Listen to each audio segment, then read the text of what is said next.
10. Adams the off balance. Oh my goodness! 2 on the clock.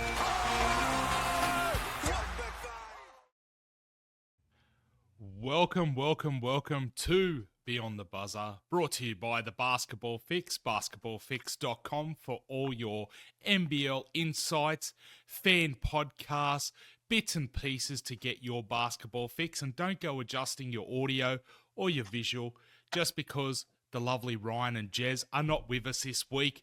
What we did was we decided that they needed a little bit of an improvement on the show. So Josh reached out to two of the sexiest men in the Basketball Fix team. My man Corey from the Hawks Hangout. How are you, brother? I'm very good, mate, but I don't get many compliments like that, so I'll take it every time I do, mate. Appreciate it.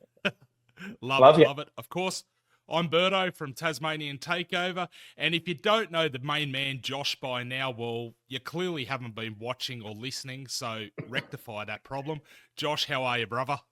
Yes, I'm good, mate. It's good to obviously replace Ryan and Jeremy. I sort of did it strategically because obviously Jez is a bit of a Tasmanian spud like yourself, Berto, and then obviously Corey's very similar to Ryan, where you both follow the Hawks. Well, Ryan thinks he's a Hawk supporter is the best way of going about it, I reckon. But it's good to have you lads on, and it's good for the part-time podcasters in Ryan, Jeremy to have a bit of a break as well. Excellent. And I knew this was going to be a bloody stitch-up. The Jackies unfortunately didn't make it into the play-ins by percentage points. So, Josh is sitting there thinking, how can I dig in the Berto by then sitting there getting top of the ladder to come and join us? So, yeah, thanks very much for that, mate. No worries. I thought it'd be a nice little way to kick everything off and, continue going. So, it's going to be good, mate. We've got a good episode coming up here as we break down the first week of finals, and it's good for a guy who's in the shit mix this week, and then a guy like Corey who's obviously on the outside looking in, obviously, as he gets nearly a month off, which I think is going to be pretty bad for the Hawks, to be honest with you boys. Yeah, I have to say I'm relaxed, but yeah, that month off is making me very nervous. But Berto, just thinking, don't tell me that 20-point plus loss we gave you at Tassie when Sammy was down there, is that the difference in the percentage? Could have that been the difference in the percentage? Wow. Yes, Imagine. I'm wondering. Just to rub salt into the wounds. I might have to do the maths. Yes, right. I don't know about this. I think, hey, Josh, do you want to just turn this into a one-on-one by any chance? All jokes aside, gentlemen, we do have finals upon us, and I'm really liking what we've got on the run sheet here. So let's get into the first segment. Reactions from the season. So here's what I want to do. I want to go around the houses and I want to get your opinions on, what you think was a really big moment or a really big exciting moment or a really monumental moment in NBL this season. And I might kick off with you, Corey, because you're the new kid on the block. All right. What do you got for me? Mate, I think the story of this season has to be Tatum. Justin Tatum. Of course you do. Of course I know people are going to say I'm biased, but man, this guy came in last year. The Hawks were 2-7. They were struggling under the midget head coach, Jackamus. They were struggling big time. And you know what? The Hawks very rarely sack a coach. Very rarely sack a coach, especially mid-season. So it was a huge play from them, and it could arguably go down as the greatest move in the franchise history. They went on then to go 14-14 in that season and were in a winnable position in that game one against Melbourne before choking and then end up losing that series. But what I love about Tatum is that he came in and said, these are my guys. And he went out and said, I'm going to sign the guys that I want. These are my team. I'm going to bring back most of the guys that I had, make some minor changes.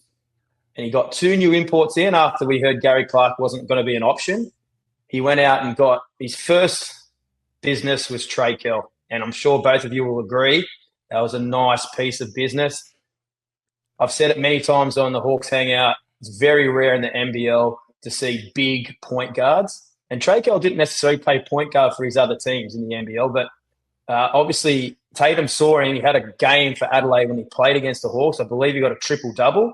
So obviously I know Tatum likes to pick imports who he's actually seen play in real life. And so he did the same thing with Darius Days. So he gets Darius Days in after having a little preseason game for the Shanghai Sharks, where he absolutely was on fire, hit about 6 threes in one quarter, and almost single-handedly got Shanghai that victory, but the Hawks got the win. But he was spectacular in that game. And so Tatum's just been a revelation. And I'm sure you both will agree he's charismatic. He is great for the media. He stands up to the referees. He stands up for his team. He wears Grinch clothes on Christmas Day. Just has a great character about him. Men and women both love him. He brings big crowds to the games. All right. He had a lot of pressure carrying that name. His son's obviously a big-time player in the NBA. And he was just – I think he's been easily the story of the season, guys. I think you're right. I really have a lot of respect and a lot of time for Justin Tatum, and I think everything you've described really sums the man up very well. And he's been absolutely significant for the Hawks. There's let's put it this way, if he doesn't get Coach of the Year, well, there's got to be rights, mate. Even look, the first game he had as a Hawks coach, the Hawks, he got us a win, but he'd only had them for like a week. We scored 69 points. We beat New Zealand 69-65 last year. It was a disgraceful game, but he got us a win. But now, in less than a season's time, he's turned us into the highest scoring team in the NBL. We're averaging 101.4 points per game. We're racking up scores. It's beautiful basketball to watch. They like to move the ball around. They have lots of contributors. They don't rely on one or two players. They play as a team. They all have great team chemistry. He has, and if that's on the back of him, you can tell that he tells his players, "You're a shooter, shoot the ball. You're my energy guy, bring energy. Keep it simple." He has a simple game plan, but he trusts his players. The players trust him. They believe in him. They believe in each other, and it's just led to them, for the first time in Hawks history, having the best record at the end of the season. I know that's not a huge thing for a lot of other franchises, but I've been a long-suffering Hawks fan, and it does mean something to me, and I know it does mean something to our fans. I know it sounds silly, and I know we did see the boys put their fingers up in the little huddle when they got that win in New Zealand to signify that. I think they deserve that. I know a lot of other teams might use that potentially as motivation to say, "Oh, you only do that when you win a championship." But I think the Hawks deserve to have that moment. And, yeah, it's all on the back of Tatum. He's been a revelation. All right. Josh, how can you beat that? We've got the man, the myth, the legend. What's your biggest story of the NBL?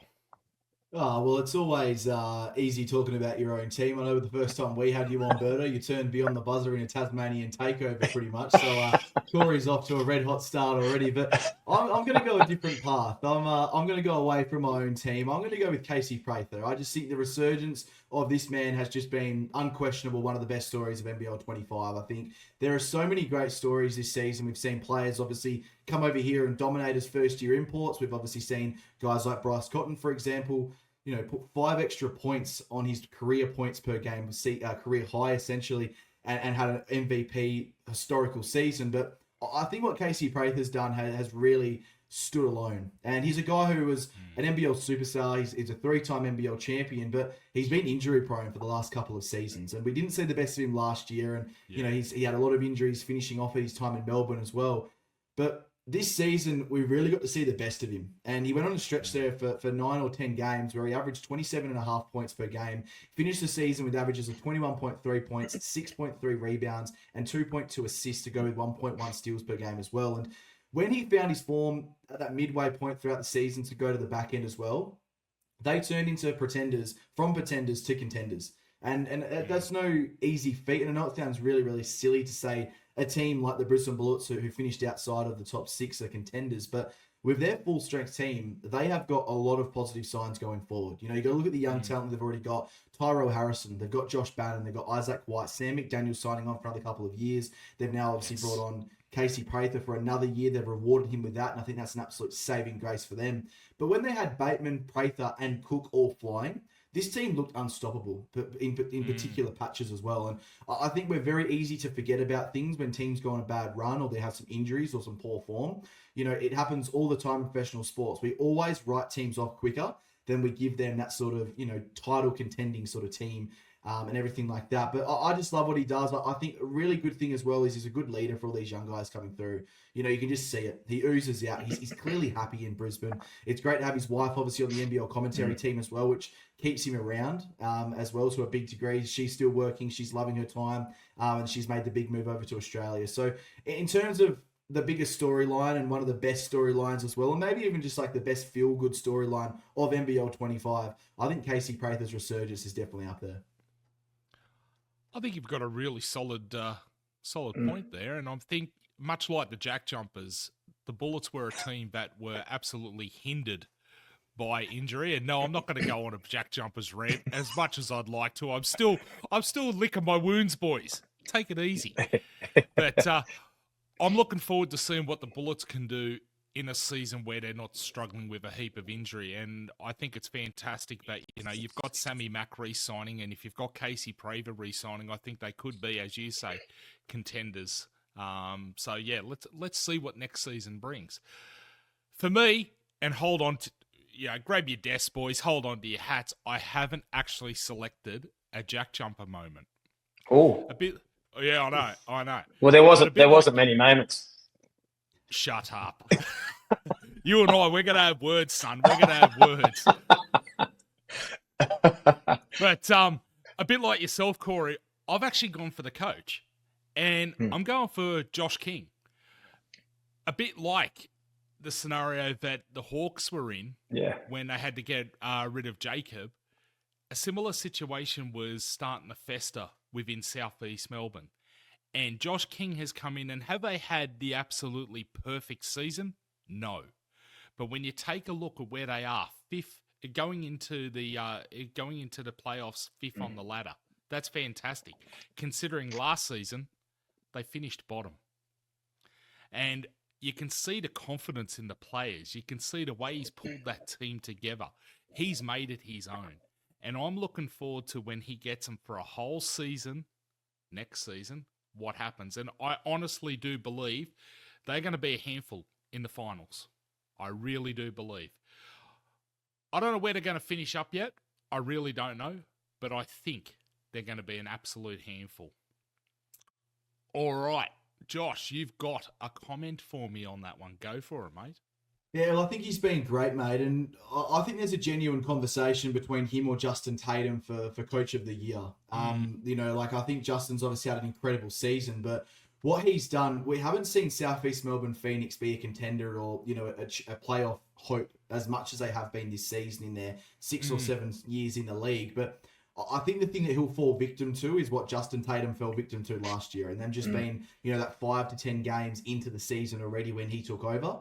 And then obviously I think it was Scott Roth that won it last year, which you can understand as well. But if Josh King was to walk away the winner this year, I really wouldn't be disappointed. I think what he's done to that culture, what he's done to that team, what he's done to that club, because they were a very fresh team. Matt Hurts knew Malik Lewis, Nathan Sobey, Derek Walton Jr., Jordan Hunter. That's nearly their starting 5 who are brand new players. You bring in Angus Glover. A lot of these guys are pretty much, being plucked from other teams essentially. And, Nathan Sobey, I was a really big hater of him at the start of the season, but he's turned my perspective on who he is, and I think that's a massive, tribute to Josh King as well as a coach. So, yeah, he's had an incredible season as a coach. I think you're bang on. Another really good feel-good story in the NBL, and it's just been such a great year, and I'm looking forward to wrapping it all up in the next couple of weeks as well.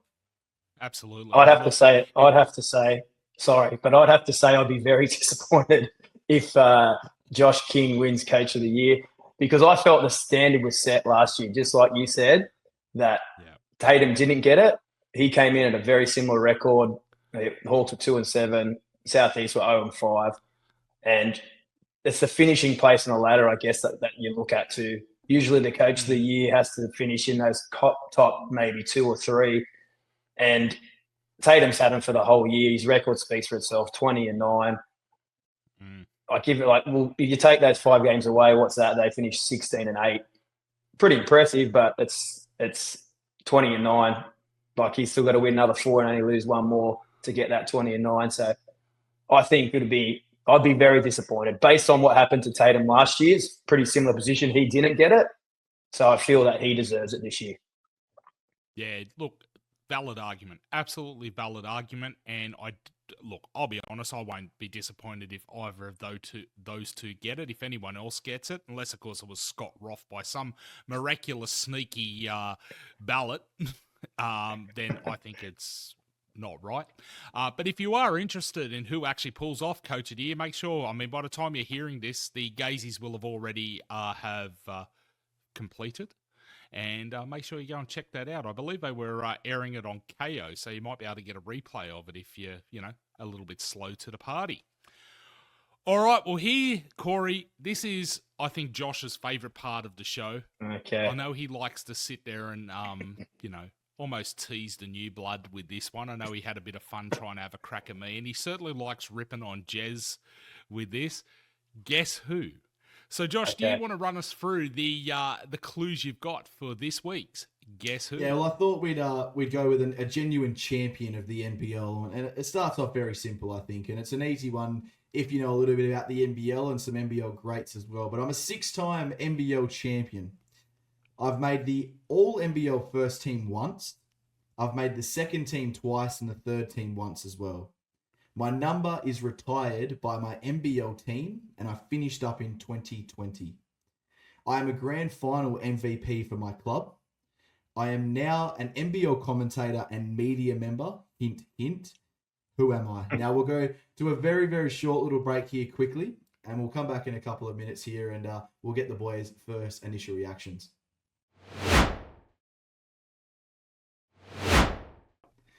Alrighty, so after that short little break, we'll go back through the little Guess Who questions here, boys, so you guys can have a bit more of a decision making. Obviously, everyone listening at home as well, driving their cars or whatever they're doing, who are hopefully focusing more on the wheel than they are this Guess Who question. But we'll recap the questions right now. So I'm a 6-time NBL champion.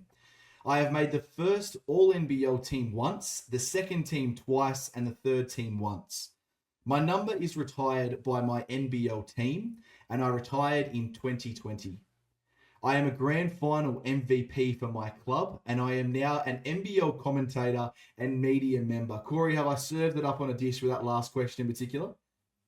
I think you have, actually. There was a few things that were like a bit of a giveaway. I know you're a big Perth fan, and there's not many teams who've won 6 championships, and Perth do love winning a championship. So straight away I was on the Perth bandwagon. So then I started thinking, who are the guys who in the commentary team at Perth on a regular basis? I do love this guy. I think he's an absolute weapon. One of the great defenders of all time. I believe the Defensive Player of the Year award at the Gazies is named after him. I believe it's the great Damien Martin. Am I correct? You'd be bang on. Oh, you would be bang on, mate. I think there's no better way to bring in the NBL finals with one of the greatest finals players of all time in the NBL, 6-time NBL champion Damien Martin, and probably got one of the best smiles, I think, boys, in the NBL commentary world with these big white chompers and everything like that. But he's just a nice guy all around as well. So bang on, Corey, and well done, mate. One of one, and we'll write home about this one to Jez, mate, for sure, I reckon. I was going to say, what's Jez's total at the moment? Like 0 and 100 or something? Nah, he's 3 and 17, I think he is, or 3 and 18. So he does well. Nice. He does well. He went 3 in a row, which he always says this to me. Make sure when you mention it, you talk about the 3 in a row. So you're 3 in a row, mate. But besides that, you're about 0-14 or 0-15. So, we'll let him know. Sounds about as good as my free throw average, but anyway. All right, we do have some finals games coming up, and I'm going to leave it to these two experts, and I use the term loosely, to discuss who they think's going to win, who the key players are going to be, what their strengths, etc., etc. So let's kick off with Perth versus Southeast Melbourne on Tuesday, the 11th of February. Josh, who have you got as a key player in this game? Yeah, well, I think the biggest key player in this particular game who's going to make a difference for their particular team is Dylan Windler. So we've seen him over the last couple of weeks start to reform that season and the form that we saw at the midway point of the season when Christian Doolittle went down with that injury. Over the last 2 weeks, he's had 15 points and 14 points in those respective games. So he's starting to find the offensive end, and the defensive end is where he's starting to do some of his best work. And I think he's a very underrated defender in the NBL. With obviously how the system defense works at Perth, the ratings of his defense alone are quite poor, but when you look at his individual one-on-one stats, they're relatively good in terms of the top quarter of the league as well. So that's obviously where we start to see the one-on-one statistics and how good of a defender he is compared to obviously how poor of a defensive team the Perth Wildcats are. But when we look at obviously the PP 40, points per 40 minutes, which we've spoken about plenty of times on the Basketball Fix podcast, he ranks 5th in the league. So when he's on the court per 40 minutes, the Wildcats are averaging 104.8 points per 40 minutes. So that is an absolute amazing statistic for him offensively. It shows his importance as well. And we're starting to see these averages increase. 11.8 points per game, 6.3 rebounds, 1.9 assists, 1 block, and 1.5 steals per game. He just does everything so well for this team. And he's very important when you mix him with Bryce Cotton, because I nearly think he's the second most consistent scorer on the team. I think Benny Henschel is starting to fluctuate a little bit as the season goes on, which I think is definitely a sign of, just the immaturity in terms of his body and everything like that. We do see it from these younger guys where they can't really go a full season, playing these 25 to 30 minutes per game. They have those little lulls, and this is what Benny Henschel is experiencing right now. But you've got a seasoned pro in Dylan Windler who's putting up some really, really good scores. He's crucial for this team's success. And he's also a nice little 1-2 combination with Christian Doolittle. And when I say that, I'm more meaning on the defensive end, because you've got some really, really good bigs coming up in the NBL playoffs. So we look at the Southeast Melbourne Phoenix, for example. A guy like Matt Hurt, I think he's going to go to this particular game when Christian Doolittle's off the court. Doolittle will take him for the majority of the game, and it's a nice matchup. But Dylan has the size, athleticism, and I think the grit to go against a Matt Hurt, because he's not the toughest player in the NBL. We know that. He's on the floor more times than he's not if you watch a lot of his highlights and a lot of the games that he plays. So it's not really about standing tall. I just think you just got to get in his way and get to the spots first before he does. He's a really, really good post player. But I think what he's really helped the Perth Wildcats as well, and I spoke about this on the Wildcat Wrap, and we showed a few highlights as well of his particular game. He pushes the tempo quite fast. He gets the rebounds, and being a guard-like player, essentially, he's got all the handles, he's got the dribbles, and he knows how to push the pace with intent. And he's really helped this team become one of the highest-paced teams in the NBL. They're currently sitting second for pace in the NBL, only behind, I believe, it's the Illawarra Hawks. So, outstanding, obviously. The Perth Wildcats, I think, are going to have a really big challenge on this particular game, which I'll touch on very, very shortly. But in terms of the key player in this game, I think it's Dylan Windler, and I think it's him by quite a country mile. Excellent, excellent. All right, Dylan Windler is your player of the game. Corey, who have you got? I might surprise you guys with this, but I'm going to go Jordan Hunter. Now, Jordan Hunter, he's the only real genuine centre playing in this game. And so I think he's a real point of difference for the Phoenix in this game.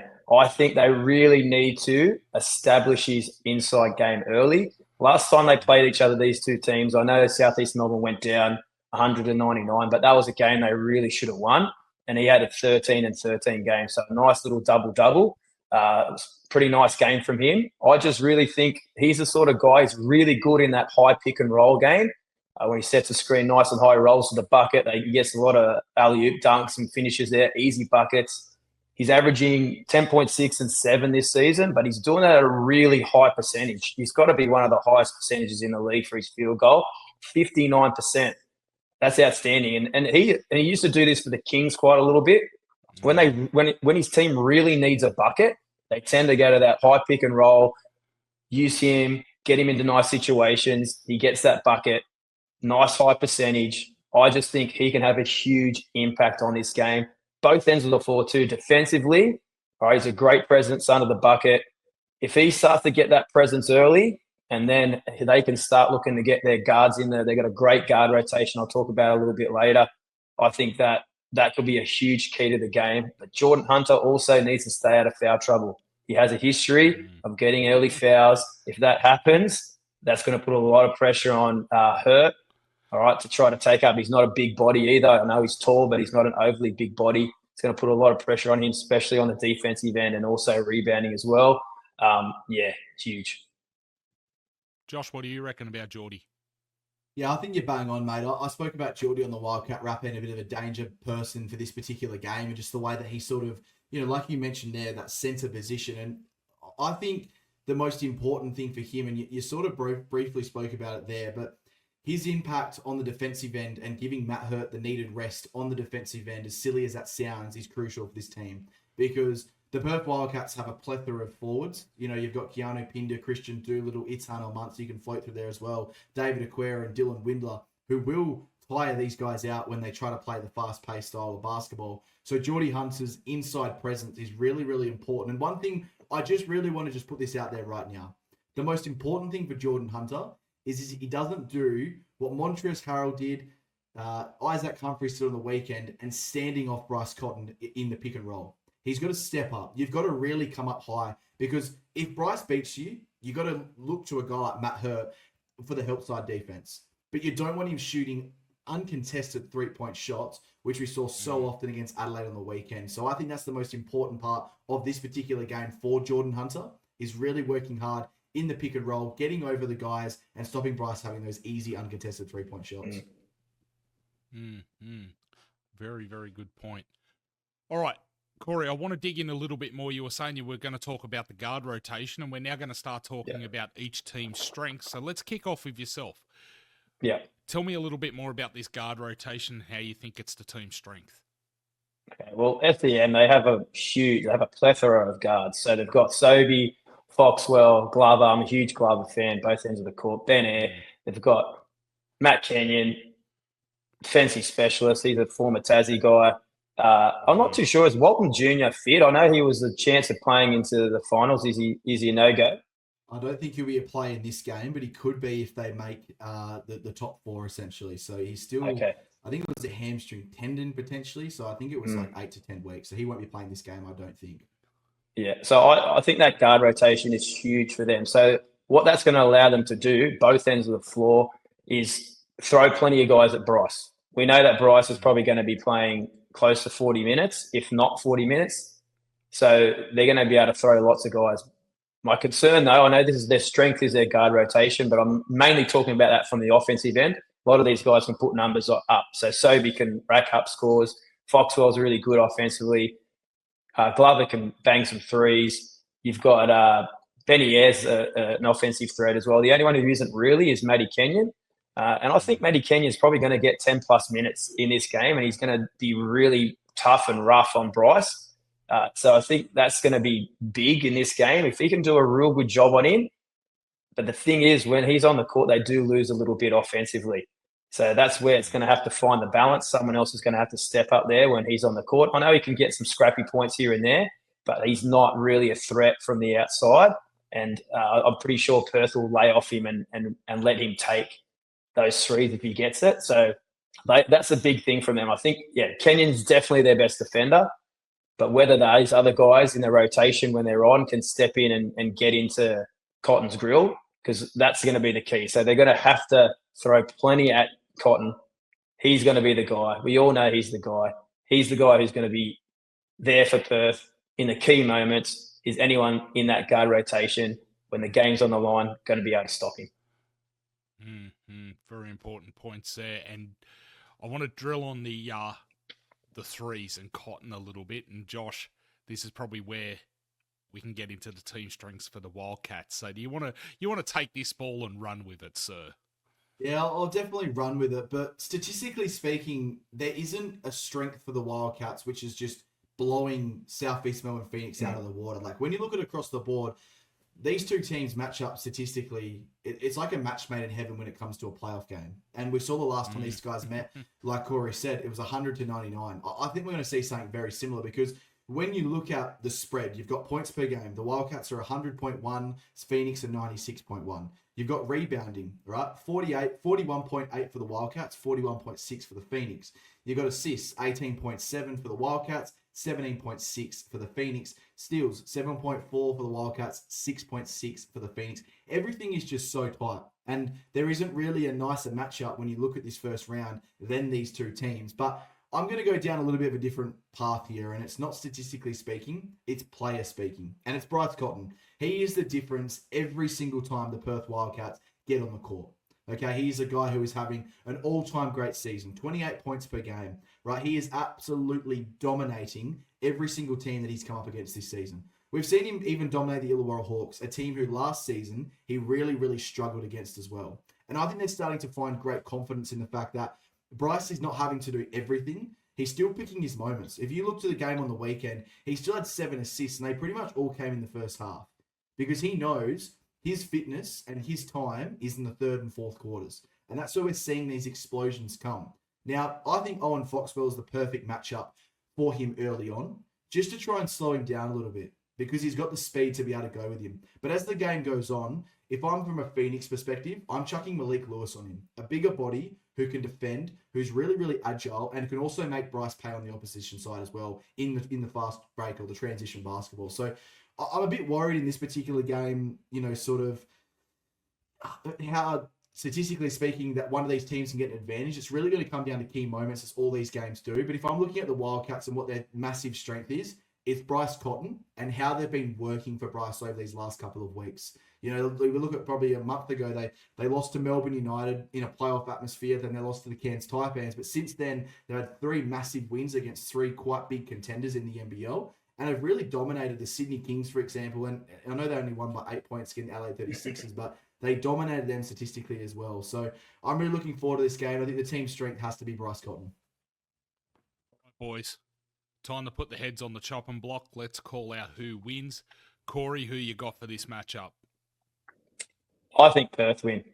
I'm pretty confident about this. I'm not too sure what Josh is going to say, but I think that Perth win this. I just think it's going to be, I know I said that the SEM's strength is their guards, but I'm thinking that from an offensive perspective, I just don't think they necessarily have the players who can stop Cotton. That's the biggest thing. They've played each other 4 times this year. The only time that they beat Perth was when Cotton didn't play. And they won that pretty comprehensively. It was 100-76. The other games, they couldn't stop him. He had 26, 33, and 29. If he does that again, I just cannot see Southeast Melbourne winning this game. And I know there's the talk about Southeast Melbourne's defence can be quite strong, but in the games where they've lost, Perth have scored 106, 100, and 97. I think if they're getting around those numbers again, they're going to get the chocolates in this one. Perth also, great team at home. I know they're not playing at RAC, but they're 10-5 at home. SEM not too strong away. They're 6-9 for the season away from home. I feel like SEM had their chance in that last game that they lost 199. I think Perth will learn from that. If you're up 11 in Perth and you go in the last quarter, you don't get the job done. All right, there's going to be some demons there, I think, for Southeast Melbourne.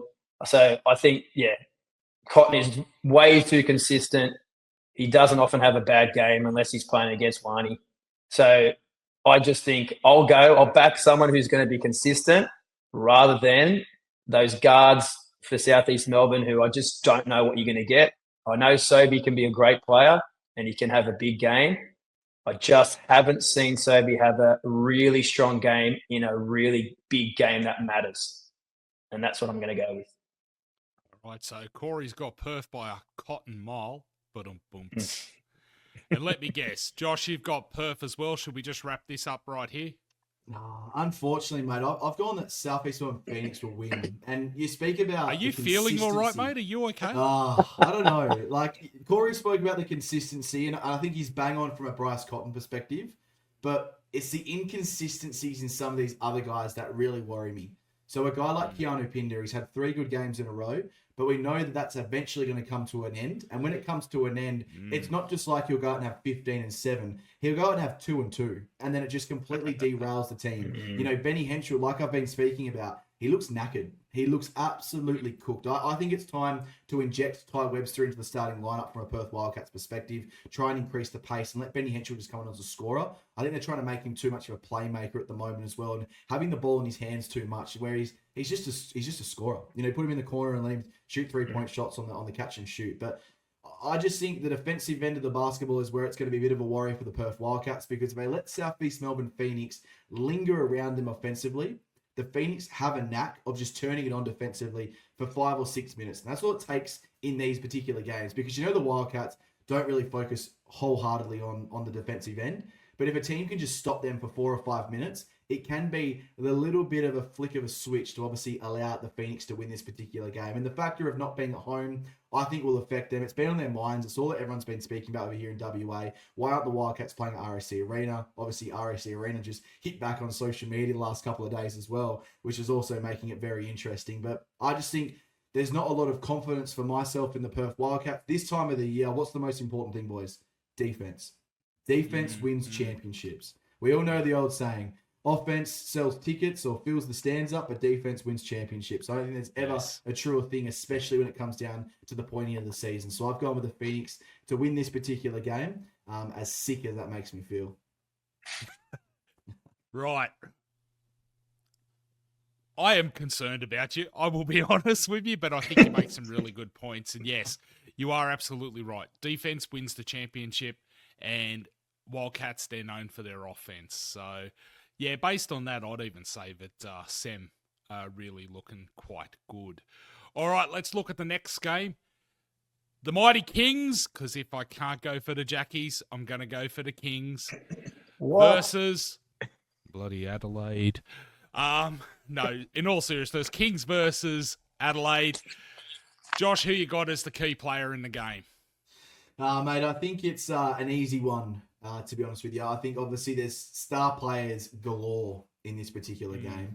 Yes. But there's one guy who continues to find his form. And I know Corey's not a massive fan of him, but I love him. I've had a few conversations with this guy off the court, and I've interviewed him a few times, and he's a genuinely nice bloke. I know he's got his on-court antics, and he's a little bit of a hothead, but that makes the best of us. I'm an absolute hothead as well, mate. So I think that's why I love him a little bit. But I'm speaking of COTY, the guy who will probably be announced the Sixth Man of the Year trophy tonight at the Gazeys. I think if he doesn't win it, there is some serious things wrong with the whole voting system. I know there's been some other good contenders for the Sixth Man, but this guy is top 20 in scoring. He's averaging 14.8 points per game to go with 3.1 rebounds and shooting the ball at a career high 40% from the three-point line as well. Now, it's not just the scoring that has really helped him, even though his career high in points has come this year as well, the 32-point explosion at midway point of the season.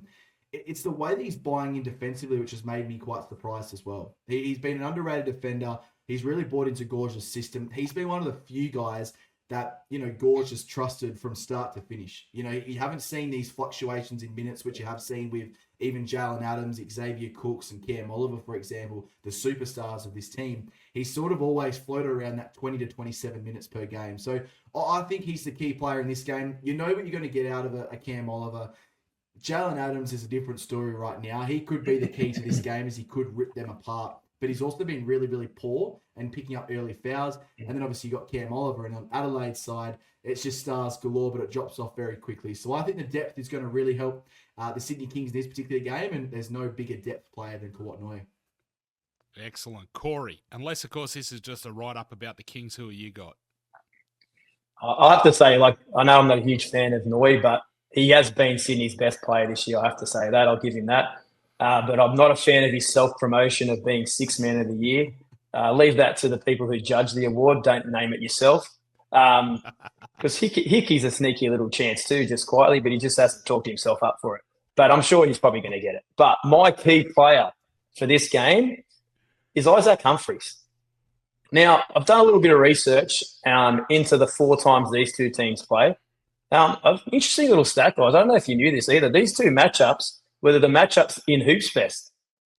So both of these two teams who were playing in these playoffs played each other in Hoops Fest. So they played each other. Both of these matchups have happened 4 times this year.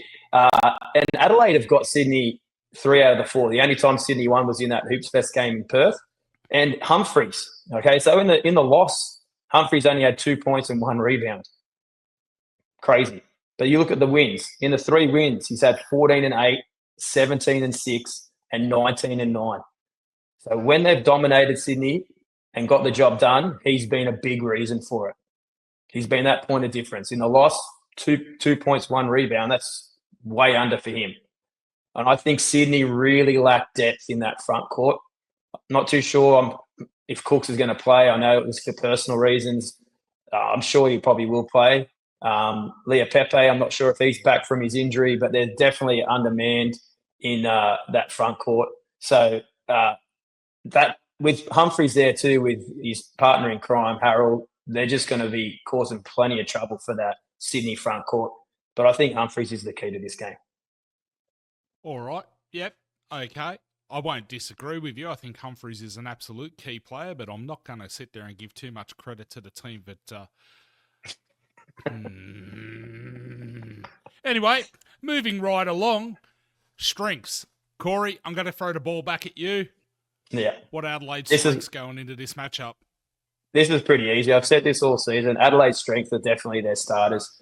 They score the majority of their points. They don't get a great deal of scoring from their bench. Their bench provides other things like Sunday Dash is a great defender. COTY comes in and can run the team. I'd like to see COTY get a few more shots. The kid can actually play. There's no kid anymore. The veteran can actually play. He can shoot the ball. Just hasn't had much opportunity this season to shoot the ball. But they may need a little bit of a spark from someone off the bench. But their strength is definitely their starters. Those like KD, Harold, Humphreys, DJ, Vasiljevic, they're the guys who score probably 75 to 80% of Adelaide's points pretty much every game. So that is definitely their strength. They're going to score at a high rate, and I'm pretty confident at least one or two of those guys are going to have big games. It generally seems to be what happens, and I just don't know whether Sydney has got the scoring power to match these guys, but that's definitely Adelaide's strength is that core four. I'm not too sure if Martin's playing. I know he's been a little bit in and out, but even if he doesn't, I still think they've got enough. All right. Josh, the Kings. What are their strengths? Well, I'll give you a couple of quick things here. So Martin will play. I spoke to Wells after that game in the press conference. So he's pretty confident that he'll play in this particular game. And I think that's a massive injection for obviously their depth or lack thereof. And I want to give a quick shout out. I've been meaning to do this the last couple of weeks as well. But my missus calls Dejan Vasiljevic Dejan Silivic because she just fucked it up one time, and we've run with it ever since. So it's always a good little thing. We'll get that one out there as well. But he is a bit of a silly bitch as well. We'll give him that. So nice little. It's better than no neck, no good. No neck, no good. But we'll get into obviously where I think the team's strength is for the Sydney Kings. Now, you speak of the lack of depth on the Adelaide 36ers co-part, and this is something that we've been speaking about religiously on the Basketball Fix. You know, we had Damon Lowry on last week. Me and him, it was great to finally have a conversation with somebody who hates the LA 36ers as much as I do in terms of being the most dysfunctional franchise in NBL history. I'm not going to go on another rant because all the listeners have probably heard enough of it already, but the Adelaide 36ers are averaging 17.4 bench points per game, which is 10th in the NBL, and 2 points clear of the Cairns Taipans. Now, when we flip it around and we look at the top teams in the NBL in terms of bench points, it's the Illawarra Hawks and the Sydney Kings with 36 points per game, tied for number one in the NBL. So we've got a team with so much depth, which we knew coming into this season, versus a team who has top-end depth. And that's all I'll say. Their 1 to 4 is probably the best in the competition, but their 5 to 10 is clearly the worst in the competition.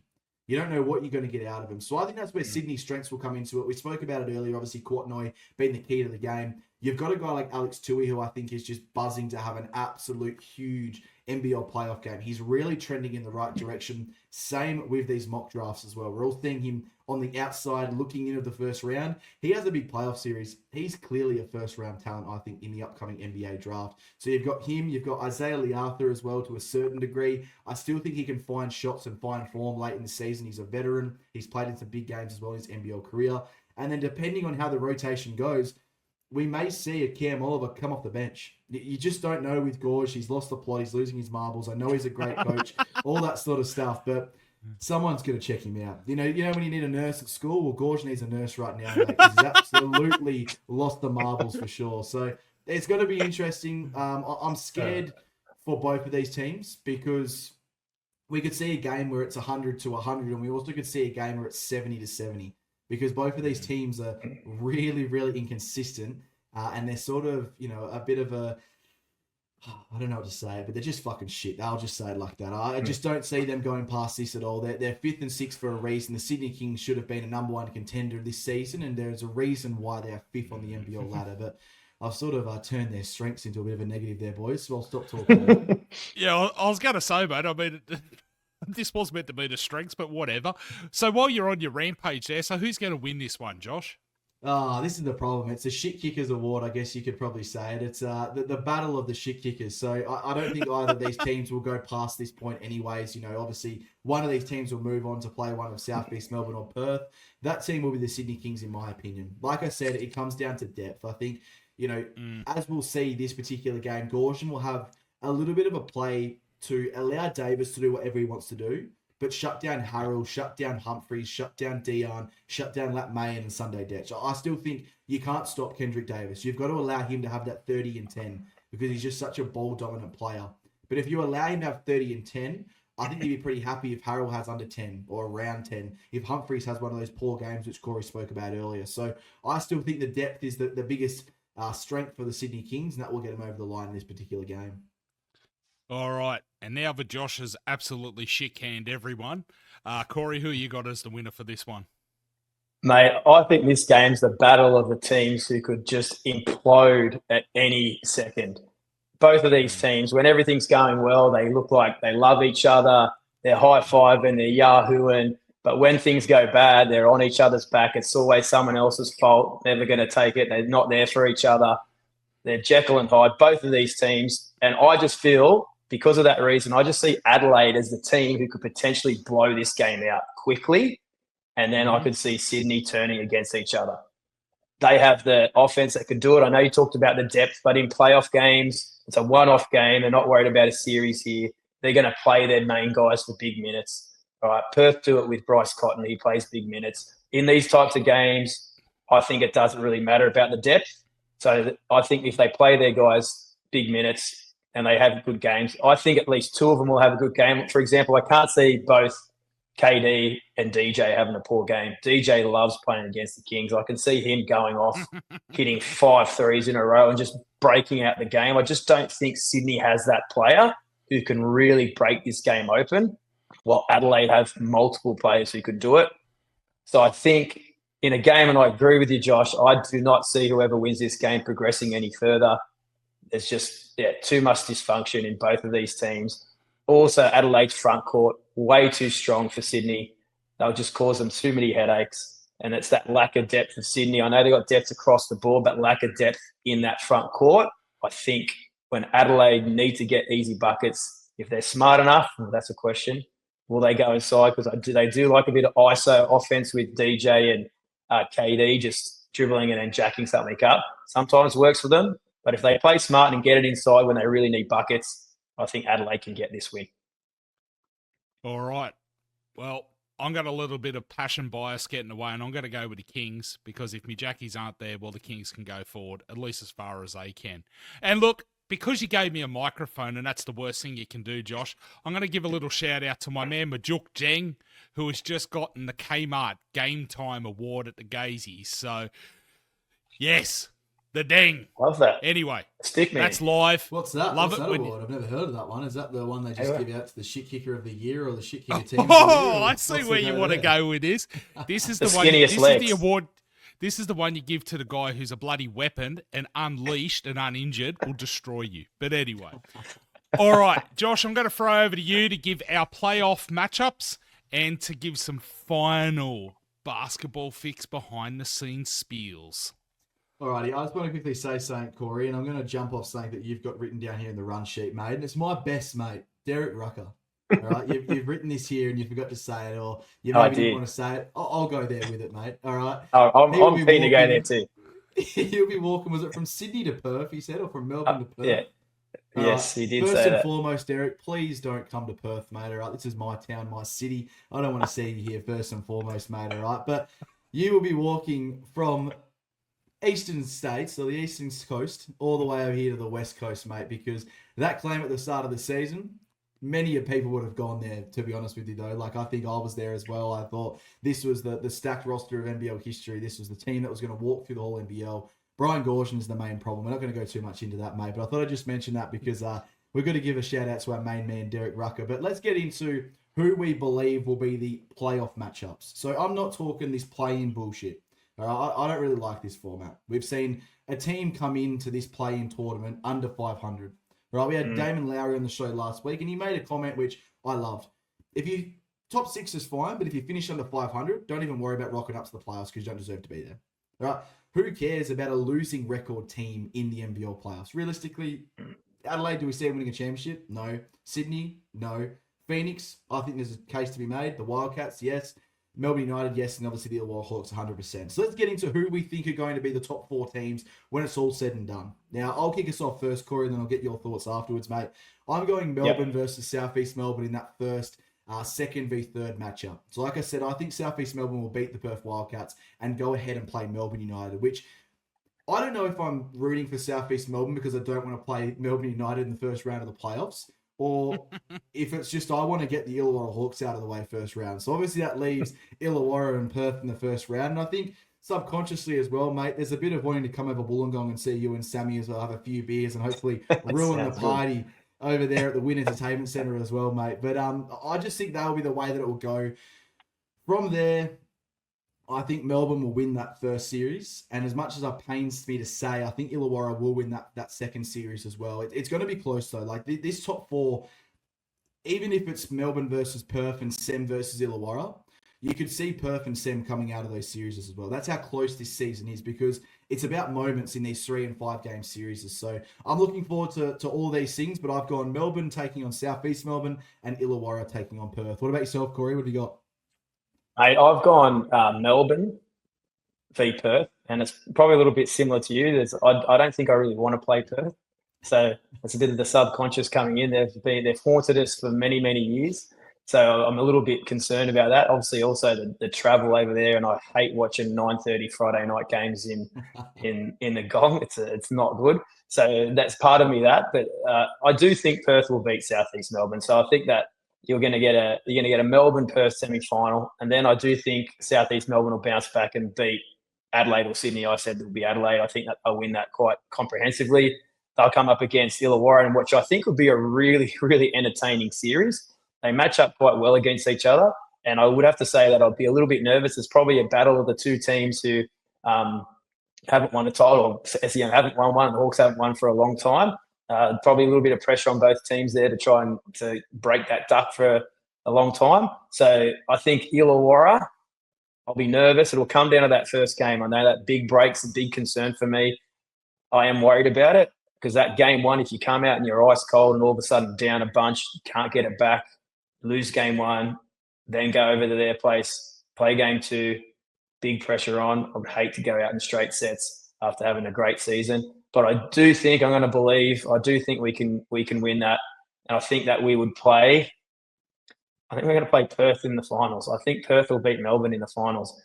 Perth has had so many weapons.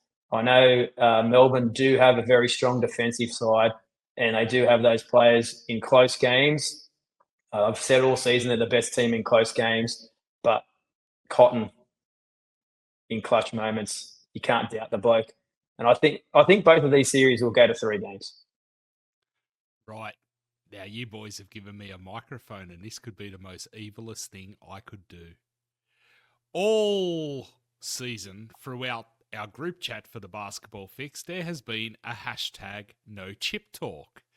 And now I have a gun to Corey's head. Corey, who is going to win the championship, sir? I can't do it. I can't do it.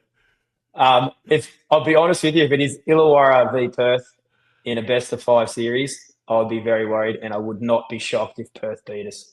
That's just what they've done to us. They've beaten us in grand finals before. They've actually swept us in grand finals before, and it hurts. And I do have demons, and I do think it's just too good to be true. I've just been such a long-suffering fan of the Hawks. I hope they can win it, but I just don't know if they can. I just hope they can, but I'm not going to say they will. Sorry to do that to you, mate, but I had to. Josh, who's going to win this and then wrap us up? Yeah, well, if it all goes the way that I think it will, I think the winner of the Illawarra versus Perth Wildcats series will win the championship. I think both of those teams have shown that they can defend. Like, obviously, Illawarra is a better defensive team, and the Wildcats can turn it on, but both of them have the offensive power to dominate, one of the Melbourne, Southeast or Phoenix or Sydney for example. I don't think Adelaide will get out of this first little playing tournament. But, I think that's the matchup. I think it's Illawarra versus Perth, whoever comes out of that. Or if those two teams match up against each other, it's a tough one because the Win Entertainment Centre is a mecca, and so is RSC Arena. So it'll be the first team to drop a home game who'll win that series. And it's going to be very, very crucial to get off to a good start because we know Perth have probably got a little bit more championship experience compared to what the Illawarra Hawks do in terms of just players on the court. I think, correct me if I'm wrong, it might just be Todd Blanchfield, who's only the player to have some sort of championship experience or finals experience at the highest level. A lot of these guys are relatively young. So whereas the Perth Wildcats have had Bryce go there 100 times, Jesse Wagstaff has basically made a career off making NBL championships and finals, and plenty of other talent as well. So I don't know. I'm going to get off the fence. I think the Wildcats win. Have a crack at me, whatever way you want to go about it. But I just think Bryce Cotton, the fairy tale might come to an end at the end of the season, and I think he may go out in a championship as well. Mm-hmm. All right, Josh, take us away. Tell us a little bit about what's going on behind the scenes at the Basketball Fix. Yeah, well, obviously plenty of stuff going on, as you are all aware of when you watch and follow our socials and everything like that. But these two lovely men underneath me, you got Berto, you've got Sam. I've just gone to the wrong sides there, but it's a bit of a mirror Corey, effect there. But obviously, Corey. you've got Berto. I'm far better looking than Sam. I meant to say Corey and Sam. mate. Obviously, you can join them on the Hawks Hangout is the way I was going. My head is in 1,000 spots right now. But they had a special guest on this week's episode as well. Make sure you go check that out. Grace Hamilton. Now, she works for the Illawarra Mercury, which is a little news company. Not a little one. They're quite big, obviously, in Illawarra and in Wollongong as well. So she did a great job, obviously, in their first episode there. And the boys and her will continue to build, obviously, all the chemistry and everything that comes with that as well. Tasmanian Takeover with Berto and JD. We've got the Bullets broadcast as well. We've got Breakers Breakdown coming back relatively shortly. We're just finding a new host at the moment. Wildcat Rap. King's Table's back for another episode. SJ absolutely killed it again with the man on the mic, Eric Stevenson, as well. And I might be missing one off the top of my head, but I think I have nailed them. I don't think so. But anyway, if I've nailed it, they'll all be at the Basketball Fix channels as well. Make sure you go and check us out at www.thebasketballfix.com. Check out our social medias at The Basketball Fix on X and Instagram. And go check us out on YouTube as well. All right, this way you get to see all the videos. Make sure you go and like. Make sure you go and comment on them as well. And most importantly, make sure you subscribe as well because there is plenty of NBL content coming up. The season may be coming to a close, but the content is not going anywhere. We've got some incredible episodes across all of these platforms in which will be coming out through the off seasons. There'll be player watches where your individual teams, players are playing, whether it's in Australia, whether it's in New Zealand, whether it's in Europe somewhere. The boys will be keeping you up to date with everyone and all the action going on within the NBL and around the world as well. So I'm looking forward to everyone. But I think one thing I've been wanting to say as well is obviously a massive thank you to all the guys that have jumped on and everyone, who has jumped on with us at the Basketball Fix.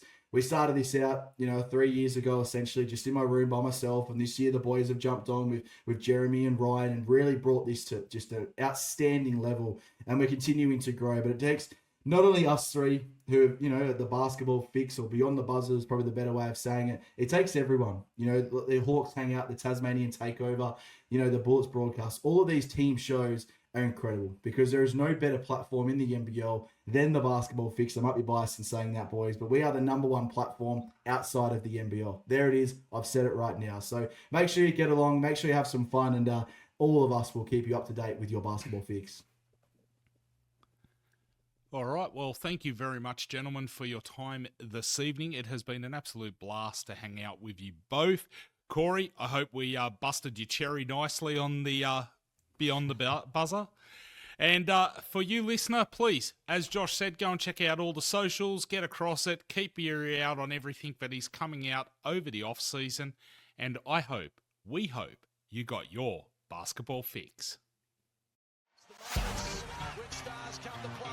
He's the biggest of them all. Step back, 4-3. Phoenix forced a turnover at halfway. Yes, sir.